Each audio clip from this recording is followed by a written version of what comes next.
In this video, I will show you how to edit your audio in Audacity. So first open Audacity and add your audio file. Click Ctrl A. Now head over to Effect. Click on EQ and Filters. Filter EQ, click on Presets and Settings. Factory Resets. Click on Bass Boost, close this and head back to Effect. EQ and Filters again.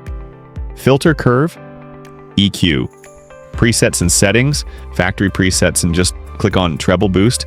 Close this. Again, head over to Effect and Equal Filters, Middle FQ, Presets. Now we're gonna click on Low Roll Off for speech and click on Apply. And this is it, guys. So now head over to Effect and head over to Filters, go to Volume and Compression, and click on Compressor now for the values use -12. And here just choose -4, -40, for example. That's it. If you find this guide helpful, don't forget to like and subscribe.